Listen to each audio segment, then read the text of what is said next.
BNP chairperson Begum Khaleda জিয়ার সুস্থতা কামনায় গণদোয়ার আয়োজন করেছে বগুড়া জেলা বিএনপি। সেখান থেকে সরাসরি যুক্ত হচ্ছেন সহকর্মী আব্দুস সালাম বাবু। বাবু বিস্তারিত জানাবেন।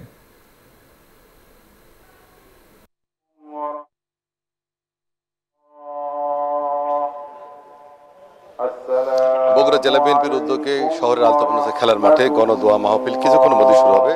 নেতাকর্মীরা এসে উপস্থিত হয়েছেন, তারা এখানে আসরের নামাজ পড়েছেন এবং এই নামাজে কিন্তু বিএনপি চেয়ারপারসনের উপদেষ্টা হেলালুজ্জামান তালুকদার লালু, জেলা বিএনপি সভাপতি রেজাউল করিম বাদশা,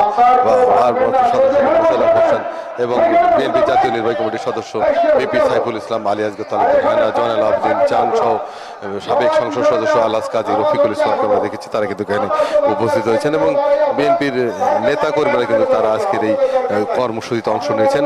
কয়েক হাজার নেতাকর্মী এখানে এসেছেন, তারা ইতিমধ্যে আসরের নামাজ আদায় করেছেন এবং এরপরেই এখন গণদোয়া তারা অংশগ্রহণ করবেন।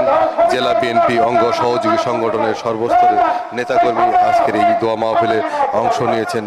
প্রতিদিনই দোয়া মাহফিল হচ্ছে বিভিন্ন জেলায়, বিভিন্ন জায়গায়, উপজেলা পর্যায়ে, ইউনিয়ন পর্যায়ে বিএনপি, যুবদল, ছাত্রদল, স্বেচ্ছাসেবক দল, কৃষক দল, মহিলা দল, অঙ্গ দলের পক্ষ থেকে, উপজেলা পৌর বিএনপির পক্ষ থেকে দোয়া মাহফিল হচ্ছে এবং প্রতিদিনই আলোচনা সভা করছেন। শুধু মসজিদে নয়, মন্দিরেও প্রার্থনা করছেন বিএনপির নেতাকর্মীরা এবং সর্বস্তরের বগুড়াবাসী কিন্তু দোয়া মাহফিল করছেন বেগম খালেদা জিয়ার সুস্থতার জন্য।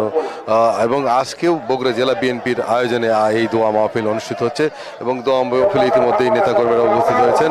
আসরের নামাজ শেষ হলো, কিছুক্ষণের মধ্যেই এখন দোয়া মাহফিল অংশ নেতাকর্মীরা এবং তারা কিন্তু মহান আল্লাহ দরবারে দোয়া করছেন যে বেগম খালেদা জিয়া, তিনি 3 বারের সাবেক প্রধানমন্ত্রী এবং এই বগুড়ার পুত্রবধূ, তিনি যেন সুস্থ হয়ে তাদের মাঝে ফিরে আসেন, এই প্রত্যাশাই করছেন সবাই। এই ছিল বগুড়া থেকে সর্বশেষ। বাবু, আপনাকে ধন্যবাদ।